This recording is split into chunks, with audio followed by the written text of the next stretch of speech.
Hi folks, this is just a really quick video where I want to give you some preliminary instructions for what you can expect over the next couple of weeks. It may be a temporary situation. We may be back in school by May, hopefully. It may be almost the entire term. But I did want to kind of give you an idea of what you can expect and some of the things that I've put together for you over the last 6 or 7 days or so. First thing, below me, and I say below me on your web browser in Edsby, you'll notice that I've posted lessons for the first 2 days after the break.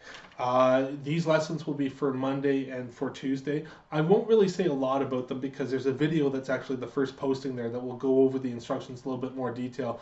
But they're fairly straightforward, general type lessons. I made a purpose of doing that just to keep things a little bit easier for you to manage and also for you to get used to the new experience. You'll notice that I've posted a PowerPoint that has about a 15-20 minute sort of overview of the lesson and then a little detail in terms of just I guess future planning.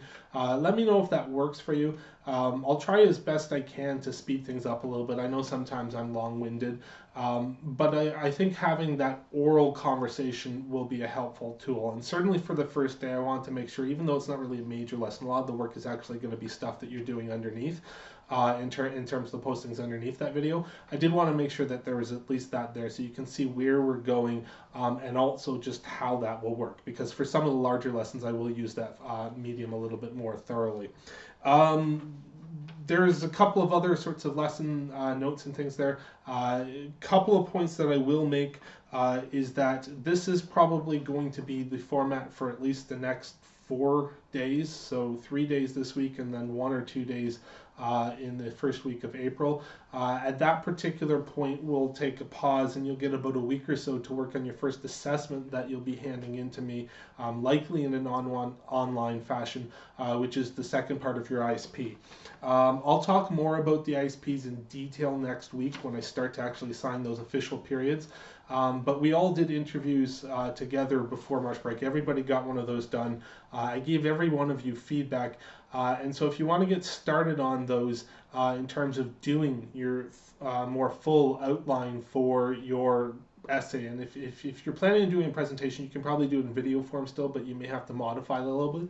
Most of you, for what you're doing in terms of your essay, as well as an annotated bibliography, that stuff you can easily work on. And certainly doing some research and finding articles, given that this is a lighter week in terms of the course, it might be something you want to do. You'll notice, and it kind of connects with what I just said there, on the left bar of Edsby, so if you think of Edsby like this, actually this is backwards because it's a video, but on the left this would be what it would look like from your perspective. I've pinned a couple of items that you may want to refer to periodically. One of them is a 20-minute or so video, which I think you might find useful, not just for this course, but for a number of courses, on how to use the Toronto Public Library to do research from home. Some of that may require a library card. So if you don't have a library card and you want to use some of those things, I'm willing to give you my number. I don't know if that will give you access to everything, but it can at least give you access to some parts, and I can try to help you out if you're stuck that way, because obviously you can't get into libraries to use things yourself.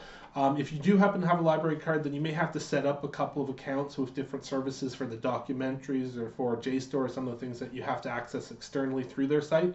But it's very, very easy to do. You can do it really quickly. And my video goes over 6 or 7 different tools that I would tend to use if I was doing research and that you might want to consider as well. So take a peek at that. Certainly as you start to work on your ISP next week, that will be there and will be helpful. I've also posted scans for your textbook on, I guess it would have been Monday of last week. I kind of rushed into the school because who knows how many days we're going to still have access to that particular building. And I made a scan of pretty much all of the latter half of the textbook that we will be using over the next stretch. And so just to keep things simple, I pinned from page about 320 or so through to the end all of the relevant textbook sections that you'd require. So if you want to use those in PDF form, do so. I'm going to have to delete that when this whole period is over with, because obviously it's a copyright issue. I'm well aware of that. But I think given the emergency nature of the situation, the fact that you weren't ready to bring a textbook home, that will give everybody equal access, and everybody hopefully can open with no problem the PDFs. I guess last couple of quick points.